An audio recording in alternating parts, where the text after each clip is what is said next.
Hi, everyone, and welcome back to the abstract presented to you by the WSRC. Just a reminder to submit your applications in by February 28th, and that is less than a week away, by the way. And you can be from any university and be doing research in any field to apply.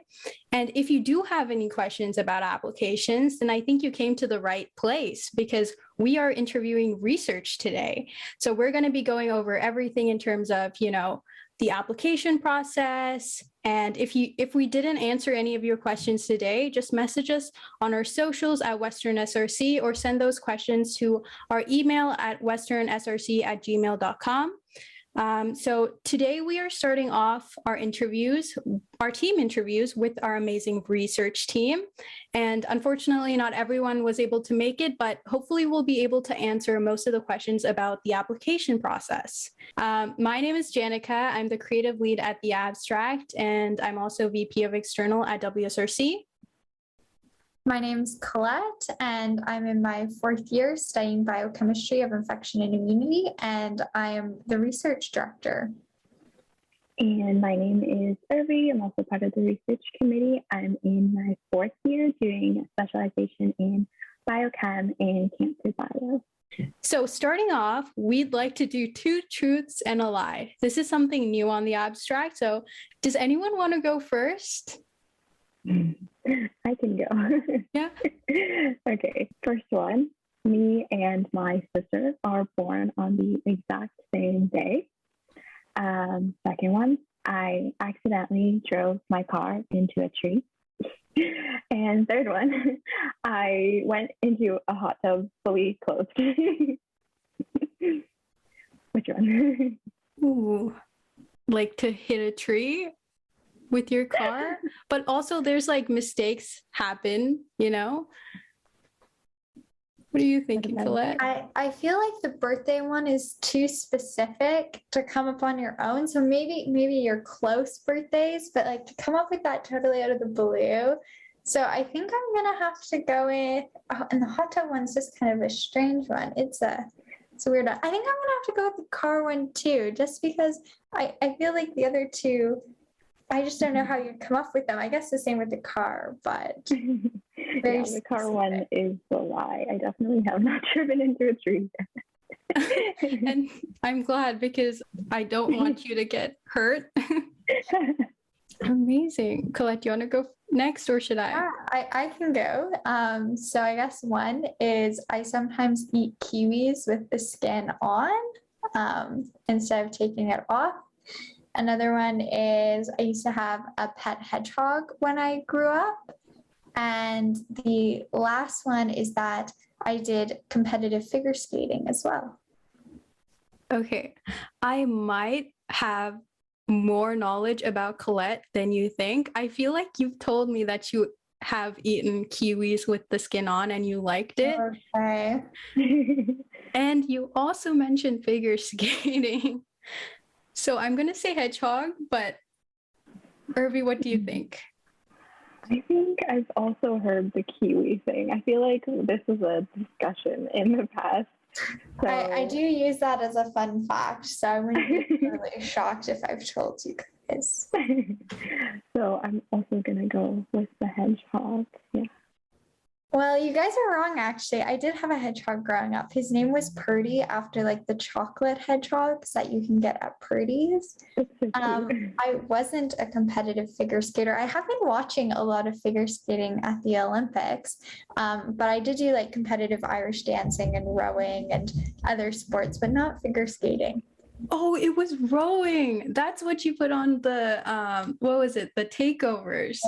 Yes. That's amazing. Alrighty, so I guess it's my turn. So I've done competitive basketball. And I went to Quebec when I was in grade 9. And I do not like Brussels sprouts.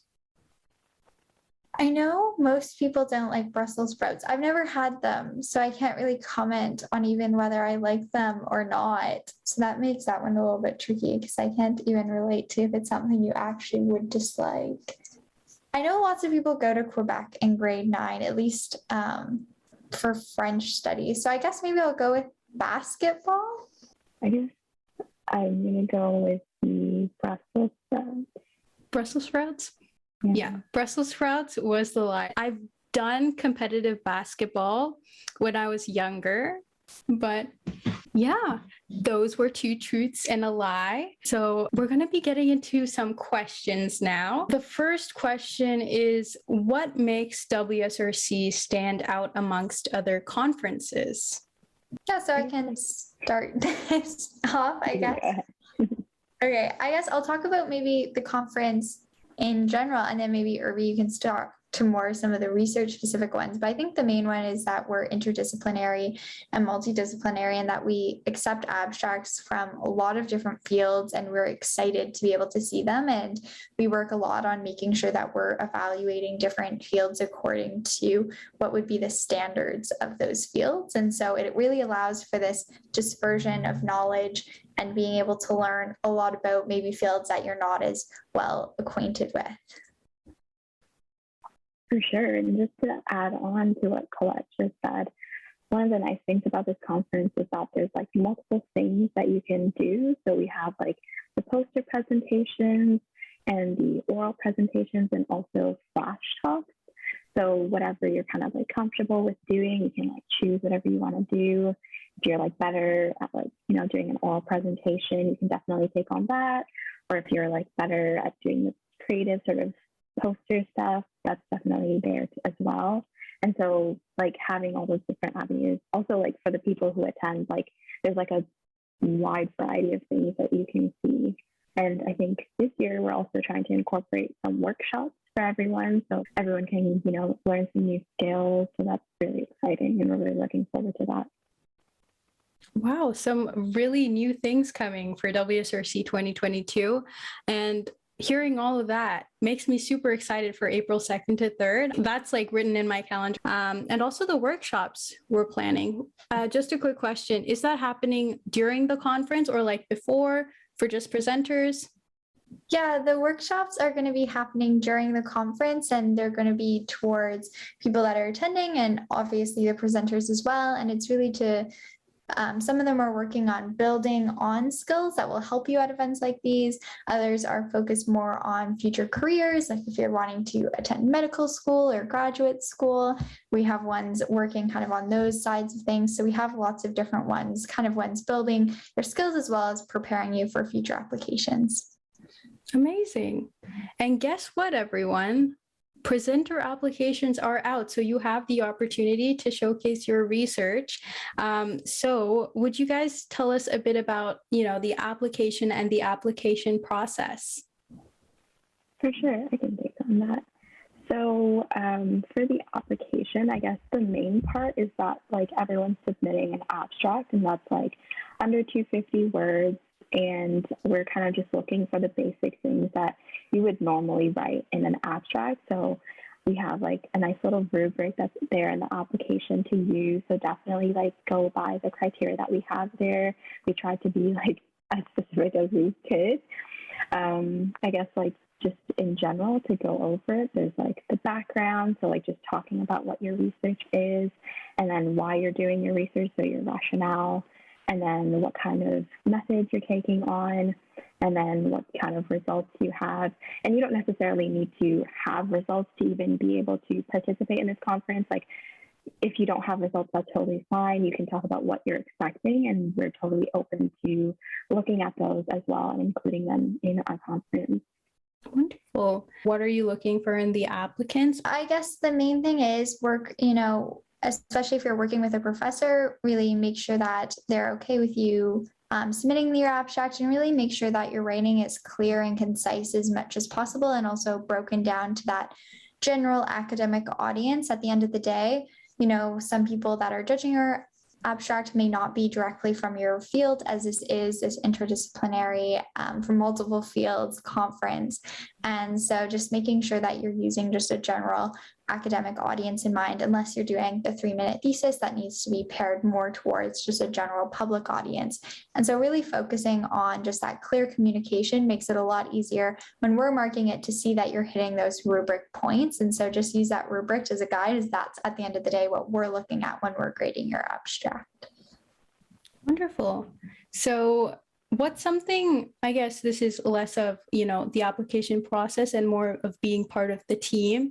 What's something you've learned from being part of the team? It can be, a skill, can be something like a fun fact you've learned. So I guess first thing, like just being part of the team is really great because like there's a lot of work to do.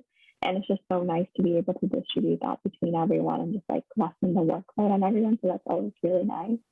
Also, I guess like recently we started like in our big committee meetings, we started like getting other members to like, give updates.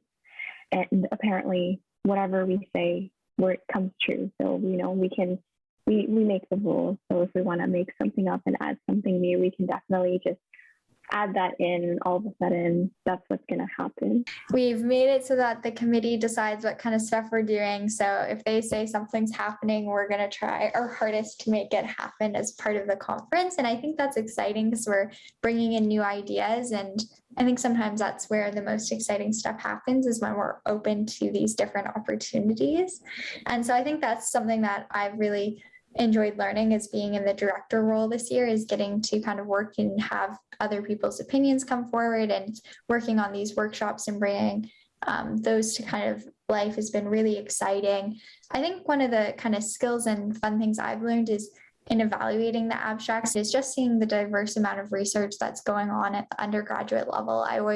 I'm very inspired reading all the abstracts and then seeing actually the projects that I was reading about and seeing those come to life. And also, I think I've learned a lot as a person that's a researcher myself, and, strong research communication and what that looks like. And so I always am very excited to kind of see everyone's projects from that initial kind of short description to the longer presentations.